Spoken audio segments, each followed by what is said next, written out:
Joining us now to discuss is Seema Iyer, attorney and journalist, and Richard Roth, Democratic strategist. He is also the founder and partner of the Roth Law Firm. Good to see both of you here on this Monday morning, waking up with us. A lot to talk about, a lot happening over the weekend here. Seema, I'll start with you. The calls to defund the police started as a fringe movement. Now you have police departments all over the country actually diverting funds from their precincts. We're seeing this more and more. How big of a concern is this?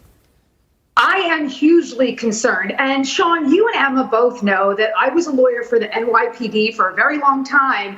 And what I think, and this is from being right in front of police officers, detectives, lieutenants, captains, is that more money needs to be put into the police department. So much of what is being scrutinized falls under the Fourth Amendment. That's search and seizure. That's a stop and frisk. That's arresting.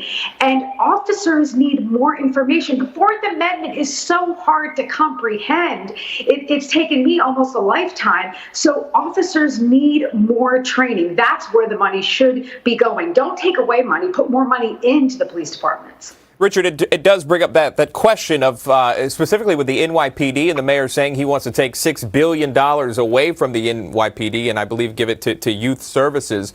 And one would argue and say, hey, look, give money to youth services, but it's another to say, I'm going to jump into the NYPD and take that money. Is this somewhat of a punishment to law enforcement?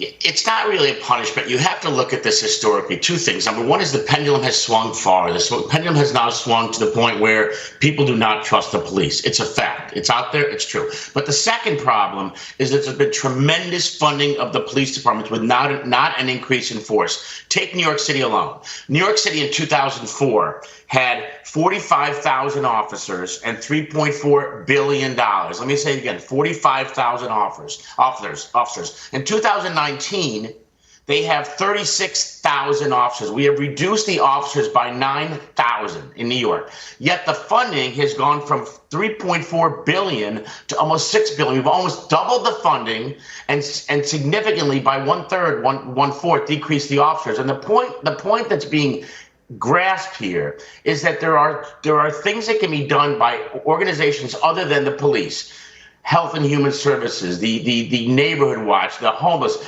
and all that money is going to the police department. Those are the goal is to strengthen the internal organization and not funnel it all to the police. We have now doubled the amount of money to the police since 2004 and significantly reduced the force. That's not the way to, and that's what this is about. This is not about disbanding. This is about reducing the amount of money and putting it where it's effective. It's no different than the prison system in Europe. Prison systems in Europe essentially provide funding to help rehabilitate, not to punish. And that's what should be done here. So it's really not as crazy as it sounds in light of the numbers, especially in New York. But getting back to that headline of the whole thing, Richard, so you're saying you agree, defund the police. Hey, this is a good thing. I agree that again, not just banning, defunding. I agree that we should allocate the money to where it should be gone. So the youth and the youth development is important. Hospitals are getting $1 billion in New York. Look what hospitals have had to do in the last 4 months when the police are getting $6 billion. So yes, I think we have to reallocate monies to make it to where it should go. We can't get rid of the police. That's silly. Yeah, Seema, let me get back to you. Got to be fun. Sure, Seema, I'll get back to you on that. Just your response to what Richard had to say too, and then what would be the outcomes if you're taking billions of dollars away from the police? What does that look like? Do you see less cops? Do you see less recruitment? Well, I think Richard and I agree that it's refunding, not defunding. And again, and I say this from speaking to police officers, it's not that they're hiring less. People don't want those jobs. I mean, look at what happens. You're trying to do your job and you could get in trouble for just doing your job. Forget about the George Floyd incident. So I think recruitment, it's a good point that we need to recruit officers. But again, I would say training, and I would say, of course, reallocate funds to such things as the homeless and mental health services. Those need our attention. I just want to get back to I know you guys reworded it to refund, and that's fine. Say what you will, but the movement right now is a call for defund the police. I'll gladly play every protester that's chanting defund the police. We'll move on to another topic. I'm sorry, Sean. We can use whatever word we want. I think that we agree. We have to reallocate the resources. We don't have to spend $6 billion in New York to the police department and $1 billion to the homeless and less than $1 billion to the youth and county development. I think we're saying it's defunding Meaning you're reallocating resources. It's not disbanding, and it's not anything other than, I think we agree on that. Well, back to Minneapolis, because they want to dismantle the police. Again, that's not from me. That is from the council. The mayor, though, not agreeing with this in Minneapolis, Mayor Fry. I want you to watch what happened to him this weekend. Will you defund the Minneapolis Police Department? All right, be quiet, y'all. Be quiet, because it's important that we actually hear this. I do not support the full abolition of the police. All right, get the out of here. Go.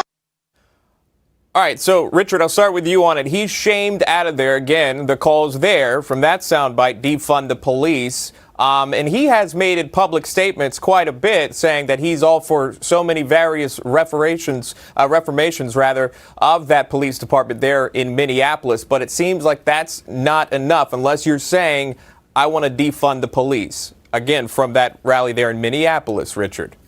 Yeah, I think the question is really, do you want to disband the police? And the mayor, who's trying to be honest and truthful, said you can't disband the police. There are council members, listen, Minneapolis is a very hot button right now. There's a lot of people who are very upset about what happened in their community, and we get that. But to the mayor's point, you can't disband the police. We can reallocate. We can come up with other ways to solve this problem. But you can't. You need a police department, but it must be more effective. It's got to be tighter, and and we need the other organizations to work in line with the police departments. I think that's what the mayor was saying. Seema, your thoughts, and then we got to go.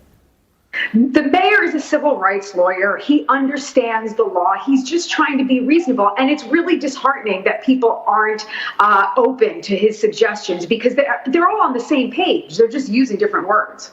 Yeah. And then it goes to show you, I mean, how a story is told and how you word things is quite effective. We are out of time, but that is Seema Iyer, Richard Roth. Thank you for joining us. I know a heavy topic. We appreciate the time. Absolutely.